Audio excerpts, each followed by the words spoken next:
Are we? Yes, Let's start. We are. So, tonight is a freeloader show. My name is Ian Lee. And I'm Catherine Boyle. And we got a lot in the show tonight. We're going to be recording a couple of the free podcasts for the freeloaders. We're going to put them out separately. First up, we're going to have JimBob. Yeah. Singer, songwriter, former member of the band Carter, the Unstoppable Sex Machine. He's... I don't know what it is. I don't know if it's ego or hubris. He's releasing 2 albums on the same Just day. showing off at this point. He's showing off at this point. He's going to come on. We're also joined a little bit later by a young man called Joe Willoughby, who's on TikTok. And he is, you get all these like right-wing, I'm not even going to mention their names. They're right-wing grifters and they come on. Shit stirrers. He's the exact opposite. He calls out all of the shit stirring of other people. He's coming on about an hour or so. Yep. Looking forward to chatting with him. We're going to have exclusive video of someone who threatened to kick the shit out of me in the post office. You may have seen the clip I put up online. We're going to talk about that. We're going to show that. We're going to tell you the whole story. My God. What an experience. These people live amongst us. Yeah. And this guy clearly lives his life just on a trigger, on a hair, what's it called? Pin. Trigger. The man is ready to kick off at a moment's notice. Got a bit of a headache, nice. And he doesn't like being told he's out of line. It was horrible, and that was the bit you've seen. I'll explain it later, but there was a bit that happened before that wasn't filmed that was even worse. I treated myself to a lovely milkshake afterwards and felt much better. So we're going to talk about that. We have got merchandise to sell, which I will dispatch. I should have been wearing it really, but it's been such a busy day. Maybe I'll put the merch on for the second half of the show. We've got T-shirts. Thank you to Will. Maybe we'll both slip into something more comfortable. Okay, because you need to take a couple, so you need to see what size fits because they come up a little small. Anyway, there's that. Tickets have gone on sale for my show on Sunday, October the 5th. I believe I've sold 10 so far, which is 10 out of 80. That's 15%. Yeah, I call that a win. I call that a win. And of course, this show is happening today because of our wonderful Patreons. Thank you. Patreons who pay $3.99 a month. Some pay more than that to come and hang out with us. Okay, I'm gonna. You tell them about patrons and how to sign up. I'm gonna get some aspirin. Okay, well, actually, Nightbot has very carefully and very helpfully put that in the chat for you. Patreon.com/Ian and Catherine. You can see a load of the stuff we've already done. There's too much stuff in there, to be honest. I'd pick and choose, but there's loads and loads of stuff in there, and you get to stay with us beyond the free bits that we do every Friday. So we'd normally do half an hour for free, although sometimes we're generous, aren't we? Sometimes we do the whole thing for free. Where can they go? But you go to Ian and Patreon.com/Ian and Catherine. I've already said that bit. You missed it. So there. So, a lot of stuff. And we are going to watch El Dorado tonight. We have an update on the 60-minute makeover scandal. If you watched last week's show, we were cut off short because we were getting too close to the truth. Yeah. The elites cut us off. The man did call me a sausage, didn't he, in the post office? Dagger Steve comes. I just got back from the post office. Had to deal with a right sausage there. Yeah, I think that was in the video. Funny how that behaviour was the moderated version of the behaviour that was going on before the camera got brought out. So last week we got caught up in a conspiracy. So it's not a theory. It happened. We watched 60-Minute Makeover. And it was this massive house from very wealthy people. Really beautiful house. They'd been there for a year, but they hadn't done anything. And now it was time to do something. Except they weren't going to do it. They were going to get a 60-minute makeover to do it. But actually, it's less of a makeover show than a sort of, what do they call it? Staging. You know, like when people come in and if you're having an open house or whatever, if you're one of these big American homeowners who've got a place in LA and you're having this open house thing, you'll get a team to come in and put flowers in a certain way. They didn't really do an awful lot of DIY apart from a bit they did kind of on a whim when he saw some amazing wallpaper For that was super expensive. £120 a roll, £100 a roll. That was weird. And I think that's what got our spidey senses tingling, wasn't it? So throughout the show, our team of detective Columbos found out the family had bought the house in 2003. This show was filmed in 2004. They sold it in 2005 for a £160,000 profit. So the suspicion was, let's get the TV company to do the house up for us. Well, and it didn't. Or to put it into an order where a buyer would come round and see it and think it was great. It didn't end there. No. Right. Nelly, who's a nosy bastard, did some digging with the Macclesfield Express. Let me move that over there. That's good. Right, just need that. And he found some information about this family. This is from 2013. So this 2002, excuse me. So from before. We will not give up garage fight. A couple who lost their third planning battle for a £20,000 garage have told councillors, we're not just going to roll over and die. Kevin Wildman, 39, and his wife Helen Worsley, 36. Worsley. Did you say Worsley? Yeah. Worsley. That's where I'm from. Worsley, Manchester. 36 breached planning rules by adding an extension onto their Chorley home using the wrong page. And it goes on, and basically they were scumbags. Then there was another story. They built it, then they're told to demolish it. Shocked Alderley Edge couple. Alderley Edge. Vowed to, I know that one, dig their heels in after being ordered by planners to demolish a garage extension at the Dream Home. So they didn't get the planning permission. The posh, entitled twits went, oh, fuck, we're not going to roll over and die. We're going to build this. And then ordered to... a shocked Alderley Edge couple vowed to dig their heels in after being told. So the arrogance... They've got form for trying it on. Councillor Adrian Bradley said there was a clear breach of planning approval. In human rights terms, we have to come down on the side of the innocent rather than the culprit. Yeah, she said something about her children's safety being at risk if she didn't have this extension. Here we go. The order was made to demolish after neighbours complained planning regulations were breached. Next door neighbour Soren Tatum said the unauthorised changes to approved plans led to an invasion of his privacy because windows now directly overlooked a master bedroom at his home. No. Yeah, look, when we planned the garage, we had no children, but we have 3 now, and I can't have a drive running alongside the house where my children play. I'm not compromising my children's safety for anybody. Arrogance. We won't. But I am so tempted to watch that episode again, knowing that just 2 years before, 3 years before, these scumbags were acting all entitled like. Disgusting. Well, really pisses me off. So it was good, but it did mean we got booted off YouTube. Worth it for the truth, man. Worth it. Yeah, it was worth it. Good work there, Nellington. Yeah, just a note to self, do not cross Nelly, you'll start digging. Yeah, oh God, well, Nelly will dig as Nelly does.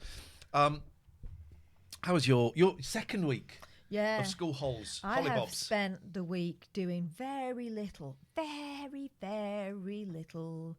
I've had afternoon naps. I'm just knackered. I'm knackered. So whenever there is a slight lull in things I have to do, I find myself unconscious. But I think that's just the way it's got to be for now. So far, though, so good on the not getting ill a week after finishing school, because that's what normally happens. You've been all right, isn't it? I've been okay. I've had a slight sniffle last week, but I'm all right today. So I'm going to call that a win. For sure. I've got an itchy nose now, though, because that's me tempting fate, isn't it? Been a busy week for me, as you will have seen. I'm feeling very fat, actually. I do need to lose some weight, but that's by the by. I'm just getting me down a little bit, but that's where we're at. So the tickets for the show in October the 5th have gone on sale. I'll talk about that a bit later on. I didn't go. That some of the migrant crisis clips have started to go up on TikTok, and the full videos on YouTube, and there's some of the clips up on TikTok. If you see them, if you comment, like and share, that really, really helps get some eyes on it, and they're either going to take off or they're going to completely collapse. There'll be no middle ground, right? So we got that. We've got those. We've got some of the silly ones as well. I get people to say that number 19 a lot. I've been obsessed with this TikToker who gets people to say "come in my ass," which why makes me laugh. Why would he say that? So much. I'm obsessed with a woman on TikTok called Run Bitch. We can have a look at TikTok if you fancy it. We'll have a little look at it in a bit. We'll have a look in a bit, but Yeah. she's like my favorite at the moment. One of my favorites because she just legs it around. She just legs it around. And I love Legs it around. I'll show you later. We'll have a little TikTok break in between. When we finish with JimBob, we'll have TikTok because then we can have a little look at Joe as well. Yeah. I've got some bits and pieces. I was thinking, so Jim's going to come on in a minute. Yeah. He's got 2 new albums out. Should we play a little clip? I don't think there's a video for it. We don't want to get copyright again. I don't want to get copyright. We'll play a little bit of one of his songs, which I think I can do through this. We shouldn't get copyright, but we might get copyright. So let's have a little. Listen to this. He's got 2 albums. One is Automatic and one is Stick. Automatic Stick, is that a thing? Yeah, stick shift and automatic. They're 2 types. Should we ask him if it's about? Should we say we've solved the code? Yeah. It's a car. Yeah. And then we need beating him. Is it automated? Is that the other one? Automatic. So you get an automatic. No, he's saying automatic. You get a stick. No, but then you've got the driverless cars. That's the next one. We know what it is.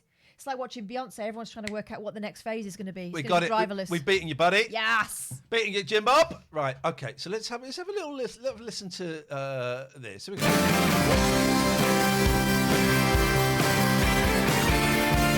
Only have a bit in case we get On his first day of school when he was only 5, would have made his daddy proud. Standing on a desk with his arms spread wide, offering all the other kids out. Daddy from nowhere. 7 years later in the grip of crime, his picture's in an NCA file. BMX biking cross county lines. Yes. Jesus, what a waste of a childhood. Daddy from nowhere.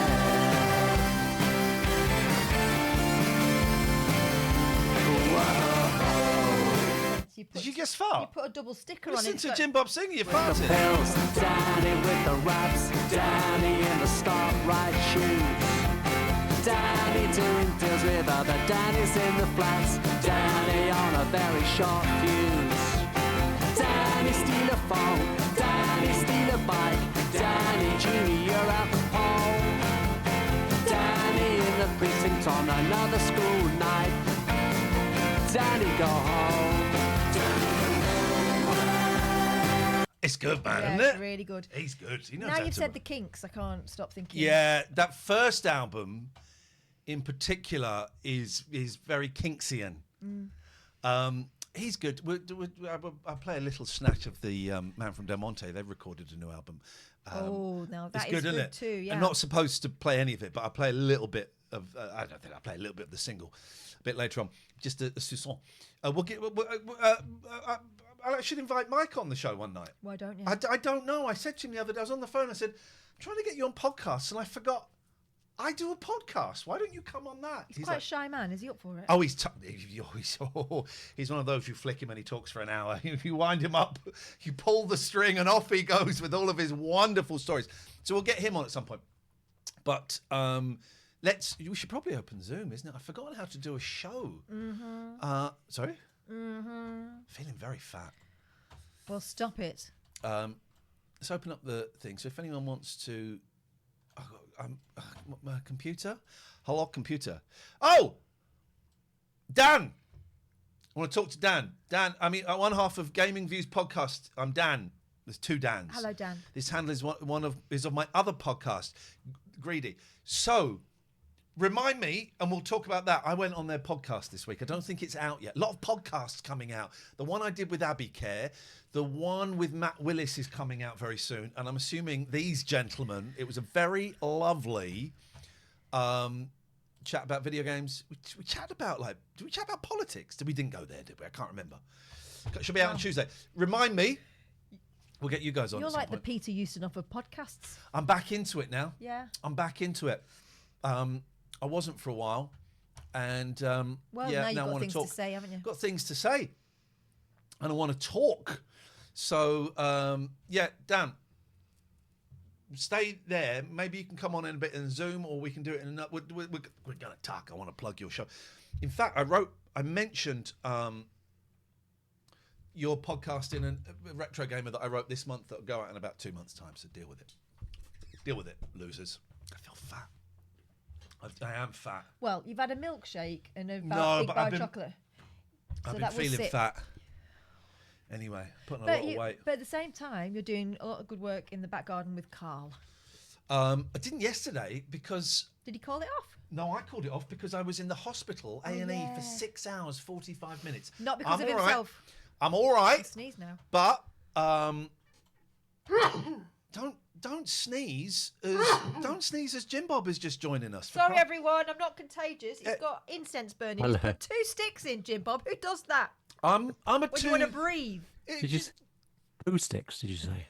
2 sticks. 2 sticks. 2 incense Jim, sticks. what do you do to scent your house?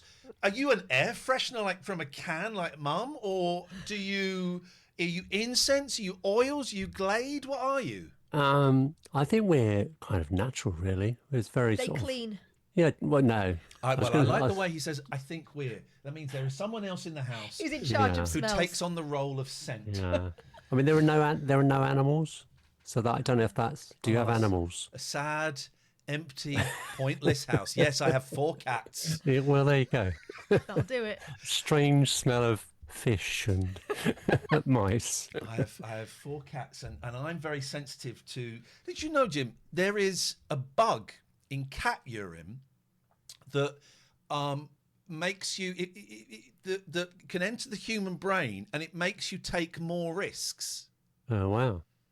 I did know there was something in cat urine that did something. I didn't know it did that. Well, it Right. stinks awfully, and if it gets on your duvet, chuck it. Forget it. But there's a bug, and it makes you become riskier. Is that something to do with the 9 lives thing? Do you think?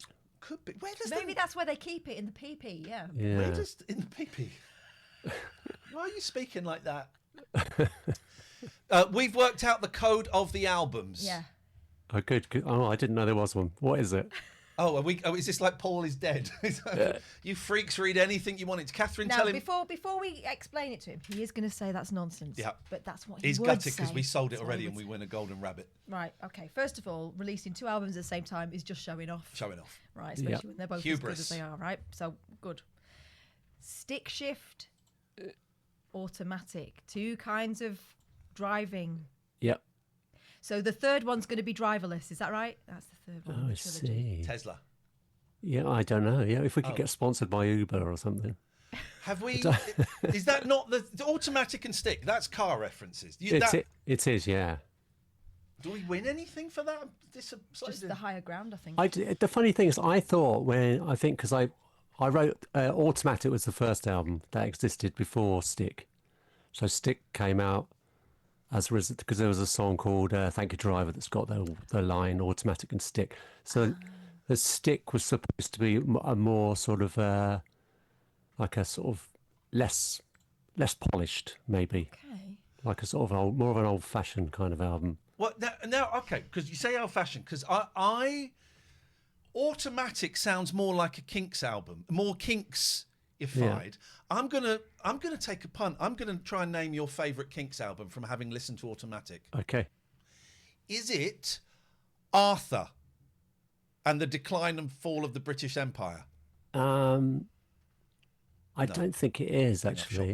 Wildly off. But you're not that far off, because I was listening to the Kinks a lot before I wrote this. So and that album, the Lola and versus the Power Money Go Round. Yeah, thing. and I think because they're sort of they're like great songs, aren't they? But there's also I find there's quite a lot of filler on their albums. On Kink's albums are not very good. There's some great songs, but there's it's a bit like the Who, isn't it? You know the way the Who just everyone thinks the Who are amazing, but their albums are pretty awful. Although I will say, Who by Numbers is my favourite. That's the one kind of where it's a bit quieter and a bit folkier. Yeah, but Automatic, they do sound very. This is the thing. Because you could listen to it and go, why don't you just release a double album? Well, they sound very different records. And Automatic does. The reason the Kinks spring to mind, first song Victoria, knits the wars, and there is obviously a little throw to Victoria. But then you've got Danny. They're all quite small images that you've zoomed in on to create this world. That's what the first album feels like. I don't know if that tallies. Yeah, that makes sense. 5 points. Little portraits. Little portraits. Yeah. Right. We've talked before about how you do not get the exposure and the airplay that you deserve to get. You sent me a very lovely email. I'm going to read the start of it. I hope you're well. At the risk of doing a U2 unsolicited album thing, here are links for my new album. Remember when U2 did that? Yeah, and everyone went, we don't want this fucking thing on my thing. I don't know if anyone listened to it. But what did they think was going to happen? They thought everyone's going to go, oh, thank you. You've bestowed this upon us. So you don't get as much press as you deserve, right? And you have to you have a loyal fan base that will support you, but you have to work hard to keep the momentum. So what the hell are you doing 2 albums for? It's me and my manager. I think you know Mark, didn't you? Or I've crossed paths with Mark. Yes. We sort of every time we do anything, we go out and we have a meeting, and after say 2 glasses of wine, we come up with these amazing ideas. Okay, amazing, yes. That are often like bad ideas. So we were trying to think of a way, how can we sell? Because it's so hard to sell records because everyone's just subscribed to Spotify. So nobody wants to buy a record or a CD or any sort of physical thing. So I thought, well, why don't we do? For some reason, I thought a good idea would be to do 2 albums that were sort of different to each other at the same time. That would somehow get rid of the problem. But what we realised is that we just doubled the problem. We've now got 2 problems trying to sell 2 albums, and people are like, I can't. I think I think people are more resistant. They don't want to miss out by only buying one of them. So they're not buying either of them. Oh no, that's not the case, is it? Not everybody, but I think there's an element of that. It's just too overwhelming. It's tough, isn't it? I think you said in an earlier email that maybe I can't remember what the phrase was. But maybe you're too productive. Maybe your patience might wear thin. I think that was you. Maybe someone else. And it's tough, isn't it? Getting that balance.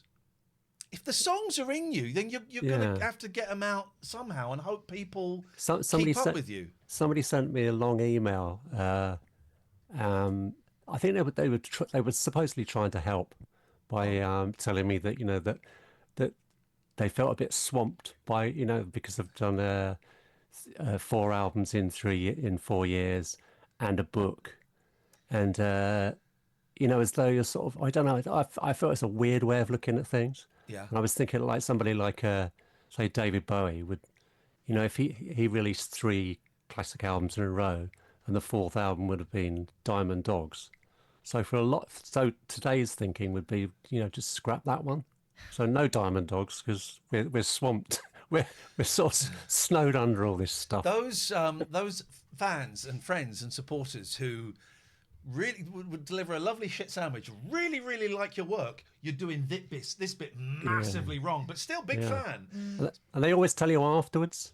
If someone said to you before, here's a bit of advice, don't do this in the future. Well, once you've done it, it's not helpful at all, is it? No, are you supposed to just be sorry? Yeah, this is where you went wrong. You're quite right. I'll stop it. We've been kind of, friends for, I guess, years now, which seems wild. And Catherine and I have never come to see you. No. Now, this is not to be taken personally at all. We don't really go out very often. That's what it is. I swear, I need a Bible. You need to make the bell ring, otherwise it sounds like a lie. There we go. I swear on my green moleskin notebook. This year, man, we have to come and see you. We have to. I've sworn now. Right. I do feel bad that we haven't, but we don't. There aren't a lot of chances this year. I think we're just going to come around your house and peek through the windows. No. I've actually got one written. I think there's because you're. Let's get some of the plugs in first of all. This silly chitty chat. Let's sell some stuff. So, the albums Automatic and Stick. They're out August the 22nd. I think you said. Yeah, that's right. Yeah. And LP, CD. Do we do LP, CD?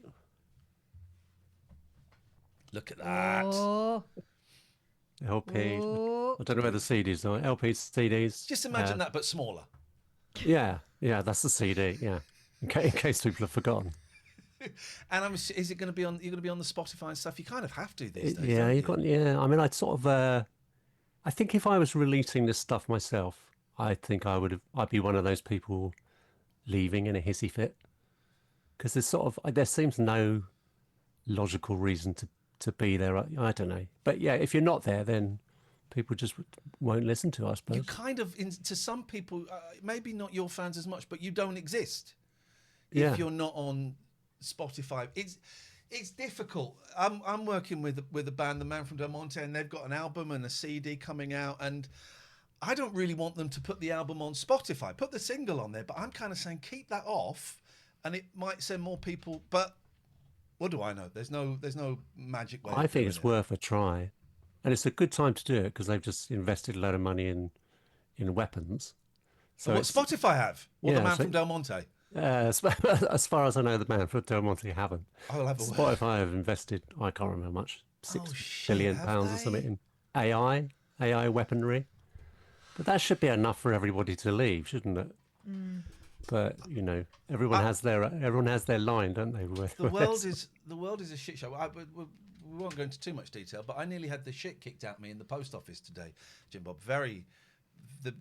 I saw someone treating a member of staff appallingly, and I said to him, mate, you can't speak to him like that. Wow. So he spoke to you like that? Spoke to me like that, and he was very shouty, and he said, "You suck your mum." And I didn't know what, I was kind of scared. Yeah, I work in a London school, so I know that is not a good thing. Ian doesn't know that. So he said, "You suck your mum," and I went, "Yeah, I'd love do. To. I'd love to." And he went, "You're a nonce." And then I actually said, as this man is screaming at me, "But how am I a nonce by sucking my mum?" It was, wow, not the best comeback. Anyway. I don't think he was ready to explain at that point, was he? The reason I share this awful story, I filmed some of it, is because the whole country and the whole world is screwed. And the guy was fizzing from the get-go. There are people walking around furious. Yeah. And this guy, you can tell, lives his life just throwing shit over his shoulder. And he's not used to someone telling him to wind his neck in. Do you think people just generally are more angry? Yeah. Just everybody. And so there are different... I just feel, same sort of thing. You just go into shops and people are just looking for an argument. I think we're told to be angry. If you go on TikTok right now, there's another load of racists outside a hotel somewhere and shouting and waving flags and all that. We're kind of told to be angry about stuff. We're geared up to take personal affront to things going wrong. In this case, this guy had got to the front of quite a long post office queue, which is fair enough. It was a long queue. And then was told he needed to get an envelope. The wrong envelope. That led to like a nuclear meltdown. It was awful. And you think in retrospect, a reasonable person, you might be pissed off about it, but you would not behave like that. But this guy, it was embarrassing, wasn't it? Wow. Can I ask, you say envelope and not envelope? Yeah, Interesting. I don't know why. Basil Bottler in the chat says, I saw JimBob live in London, Brighton and Edinburgh. Always utterly brilliant. Fantastic. Thank you. Thank you, Basil. No refunds. There's no criticism alongside that. Always utterly brilliant. In fact, a little bit too much so. Yeah, what I would have changed. You need to do less. I'm looking at my phone because I'm going to make... Oh, speaking of doing less, have you seen the stuff about Justin Timberlake? He's got Lyme's disease. Apparently, that's the reason why he's been... Has he been to Centre Parks? That's where you get Lyme's disease, isn't it? Have you seen the clips of him not singing at concerts? Is that what did he fall off the stage or something? Oh no, just holding the microphone out to let everybody else. Yeah. Literally, I got this feeling, and then at one point he puts the mic on the stage and walks off, and just grooves for a bit. Wow. I mean, it's lazy, isn't it? put the mic out to the audience? Yeah, after but they've not paid money to see you. probably only in a kind of, if there's like a sing along extra bit, like a bonus bit of singing along, something that I wouldn't normally do myself. Right. But no, I try and avoid that as much. You don't just come on stage and pass the mic out and go and have a sit down. No. And I like to stay on the stage as well, which is quite old fashioned. Like everybody nowadays is on stage, straight in the audience. If you're at the back, you're just watching, you know, all the other plumbers in the band. Do you ever crowd surf back in the day? Yeah, stage dived. Yeah. Stage dived or stage dove? Stage diving. Is there a moment when you've done a stage dive where you start to regret that choice and you think, how am I going to get back? Because you've got no control of it. Yeah. I did it in one of the tents at Reading Festival with, I think it was the Franklin Waters. Okay. And I got, and they were trying to throw me out. I mean, not out of Glastonbury, but actually that's not much of a boast to see. You can't get thrown out of Glastonbury. I saw a clip. I'm obsessed with TikTok. I've got to delete that fucking app because it's like smoking crack. But I did see a funny clip of this guy. It was a singer, musician, and he's on top of like this sort of frame in the middle of the audience, and he turns around and points them to say, "Right, catch me!" And he falls back, and everyone clears out of the way, and he smashes onto his back. Is it a real one? It's a real one. I'm going to find it and send it to you. You cannot style that out. No. There's a good, you know, with all that, a lot of people throw the guitar to the roadie, that thing. Yeah. Bruce Springsteen does it. There's a video somewhere where he throws it and mistimes it and just basically just hits the bloke in the face. That's funny. So the album's coming out August the 22nd. Where do people go to your website? Cherry Red? You on Cherry Red? Cherry Red, or you can go to the Carter USM store, or I mean any record shop, basically. If you have one, Rough Trade, all those. We're going to put links in the chat. I'm calling it now, right? You're doing an in-store on Saturday, August the 23rd. I can't remember. You've got 2 in-stores, haven't you? I think. The first one's sold out in Kingston, but the Rough Trade one, there's still tickets. That's the 23rd? 23rd, yeah. And you get, so it's like an hour, I suppose it's like an hour gig, full band. What are you doing? Whole album. What are you doing on the 23rd? I'll make it work. It ends early. Oh, this is Even better. Speaking filth. I'm literally just throwing this at you because I've written this down. You might have stuff with your kids. Yeah, I need to double check. Right. But I'm in. I'll work it out. I'm coming. And Okay. if she doesn't come, that means this has all been a sham. Well, Sham yeah. friendship. Let me know, and then I'll make sure you're there. There we go. All right, I'm definitely going. Yeah. You see if you can I'll work make it sure with it's the kids. right. I'm there. I think it's fine. I'm there. And you're always playing as well, man. You must be exhausted. I don't think I do that much, to be honest with you. Oh. And those are the only gigs this year. Oh, okay. That's me for the next year. Shouldn't really say that because we haven't announced anything. But next year, going to do some gigs. All right. Well, if this is your only gigs this year, I'm definitely coming the 23rd. Yeah. Locked in on that. I'm just really gonna hammer it next year. Okay. But back in the old days, in the Carter days, we used to do. It was just non-stop, like I can't remember how many, like 150 gigs a year or something. But I don't know what your lifestyle was like back then. Were you drinking? Bit of drugs going on, or was you kind of quite focused? No drugs. We did drink. We drank. Yeah, we drunk. I mean, we drunk a lot, sort of. But we drunk sort of after a gig and maybe just before it, and sometimes during it. But then we didn't drink in the day. Usually too hungover. Yeah. But it's a weird thing. I sort of became very aware of it on the last tour I did, because the rider that I get is quite big, because there's 6 of us in the band, and the rider's become sort of huge.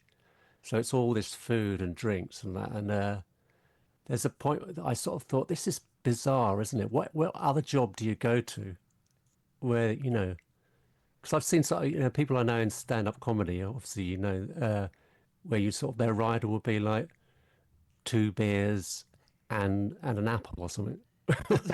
whereas like in music, it's sort of, a bottle of tequila, a bottle of whiskey, 96 bottles of beer, and it's and then go to work, and they give you that. The people employing you give as you well that, as giving and then, you money. and then you go to work. All right, this is interesting because I'm working with this band, and I've booked. Turns out I've been promoting them. I didn't realise that's what a promoter did. I just found out a venue. Anyway, and the first gig I didn't get a rider because I didn't, and so we got there, and the guy said, "Well, you haven't got. What do you want?" I said, could we get 4 cans of Coke?" We went to the off license at one point. We went to the off. Can I get 4 beers and a couple of I didn't know, and he went, "Yeah, sure." How much are we allowed to ask for? What, you've got 6 in your band. What is your rider? How big is it? I think it's part of the negotiation with the promoter, which would be you. Yeah. Well, how much you're going to spend on it. This gig, we're doing a gig at the Ritz in Manchester, and it's the first time I'm going through a promoter. I didn't realise I was promoting the previous shows. But we're going through a promoter, and he's a proper old school Manchester promoter from like the late 80s. Oh my God, it's really, I felt really dirty every time I speak to him on the phone. I just feel like I have to check my back pocket, see if he's nicked some money off me. You go a bit cockney when you talk to him, I do go a bit all right, geez, all right, let's see what we got here. Let's have a look at these figures. You should ask for whatever they want. Yeah. Because if it's unreasonable, then he's going to say no, isn't he? Yeah. But he might say yes. I got a ridiculous guarantee off him. I'll send you an email, let you know. And here's a tip. Obviously they know they've been doing it probably as long as me. Take some empty bags, because there's always going to be like leftover rider. Oh, I like that. You've got to get it out of the venue, so it's just made sense to have some carrier bags with you. Oh, I like that. Yeah. Well, practical. These are the practical things you don't know. Do you still enjoy it, or is it you're just now stuck in this thing and you can't see any other job now? I don't know. I do enjoy it. And I sort of like doing the gigs. I think the thing is, because I do a lot more of the admin than I would have done years ago, and I don't enjoy that. And that's sort of, I find that quite, and just even organising a band, and they all live in different places, and some of them have got other jobs. I don't enjoy organising that sort of side of it, because that feels like work. Yeah. If you know what I mean. It doesn't feel like what I got into it for. Have you got a spare room full of merch? If I ordered a T-shirt now, would you have to go into a spare room and get it? It's all the merch is at Mark's place. He does that. He's in charge of the. Yeah, I mean that's without giving away too much. That's fine. When he took over managing Carter when they reformed, and then at some point he took over the merch, which used to be done quite sort of haphazardly by me and Les from Carter. And since then, I mean, that's what we've lived off, really. Is that, just because they do it, well, him and his wife, she does most of the work, to be fair. But it's just run like a proper, T-shirt business. And people do want to buy stuff that they used to own, I suppose. Do. Yeah. They really do, don't they? My kids don't live it, but my son's bedroom is full of T-shirts and tote bags. If you want any tote bags. Tote bags are really, really bad for the environment. No, are they? Oh no, what have I done? I don't know. I know they're one of the worst things for you've got to use them something like, I can't remember, like 50,000 times before you can justify having one made. Up there, that ain't moved. So I should be investing it in AI weaponry. That's where. Yeah, that's where the money is. That's where the money needs to go. How does it work now? Do you do singles? What is the deal these days? We did. I did a 7-inch single right at the beginning of this album. That's sort of the way we announced it at a gig, was to sell a single. But ordinarily singles don't really work. I mean, the last chart thing I had was an EP, like a 12-inch EP. Yeah. So that kind of goes against what I was about to say, that singles don't sell, because that was my second number one, and that was about 3 years ago. I remember it. Yeah. That was the support of the fans all coming together. Yeah, making something happen. But I think singles are probably even harder to sell than anything else now. Yeah, it's getting a little bit of static. Yeah, a lot. And we're getting a lot of static. Hang on a minute. Hang on. This is the thing I hate, Jim, is I have to do all of the technical stuff. I'm so not technical. And we've been doing this what year is it? We've been doing this for over 5 years from my house, right? And there's still a buzz that comes sometimes, and I cannot isolate it. Everybody quiet. Nobody move. Where's the gig in Manchester? It's at the O2 Ritz. Oh, that's right. Because I think if it's still there, the Gorilla in Manchester is a venue. Done that a couple of times, and that has a buzz. Oh, does it? It's caused by the railway, and you can't get rid of it, and it comes through like, I think it's to do with a certain type of guitar pickup, picks it up, and it goes through the amps. Oh, that's incredible. And you cannot get rid of it, and it's infuriating. Noted. It's funny enough, speaking of merch and the O2 famously have a policy of taking, it was 30%. I think it's down to 20% or something on merch plus VAT. And I couldn't believe that, because... Is that why when you go to like these big gigs at the O2, Sabrina Carpenter and the like, it's like 70 quid for a hoodie? Because the O2 are taking that and VAT, right? And if you're a small band, you're not VAT registered, but you're still having to give all that. And it's got a lot better. The venues we've been in so far, none of them have taken a penny from the merch, right? But that's fucking robbery, man. Because that's bands awful. Make money from, as you say, from selling T-shirts and CDs and stuff. Yeah, especially now in the age of Spotify where it's all downloads and stuff. It's where you make your actual money, isn't it? I mean, I probably shouldn't be revealing too many secrets, but I did say to the venue, we're not gonna play here then if that's the case. And they fudged it, so I think we pay a few quid as opposed to that amount. But that's outrageous. Yeah. It's terrible, because when we used to what we used to do is you used to give the promoter or the venue manager, whatever, you give them a free T-shirt, right? Yeah, and that would be it. But now it's, and also because often with those sort of O2 venues where they have someone there that sells the T-shirts for you.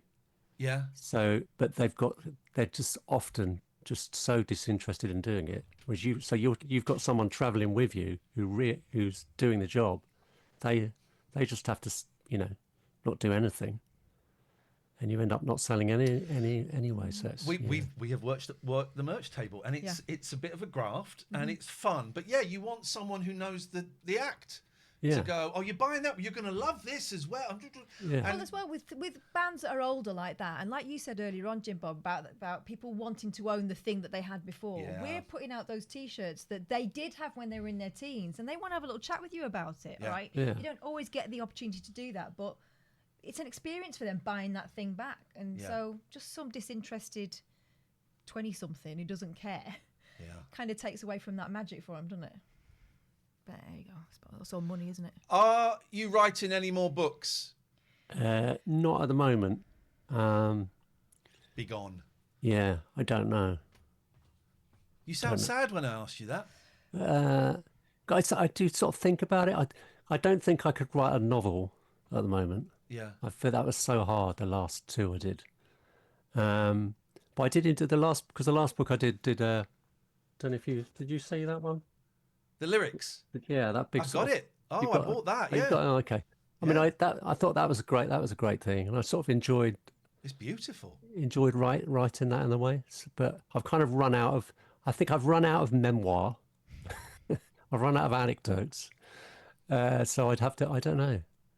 Sorry, who knows? Patsy's pointing through there. One of my favourite bits of any rock book I've ever read is when you talked about coming into our studio and meeting George Galloway on his way out. I know that was terrible. I mean, that could have happened with. Farage, wasn't it? Was he there or was he? Farage was in and out all the fucking time at that place. Yeah, he was a possibility for a long time, wasn't he? But I think it was he at LBC. Then he went to. There was a thing I used to go on LBC, and I think that used to be after some late night politics thing, and that was after Farage, but that was a long time ago. But you've got to be careful. You've got to go with your instincts, haven't you? Yeah, and That is the reason I'm not in radio anymore, JimBob, because when your contract ended, they wanted me to stay on and produce any of those people, and I went, you know what? I think I'm out. I can't shovel for that. I cannot shovel for that. Wow. No. Yeah. Quick, I'm out. Final thing, just to teach you how to suck eggs. Do you sell like handwritten lyrics and stuff? No. Get on it. Get on it. Have you seen my handwriting?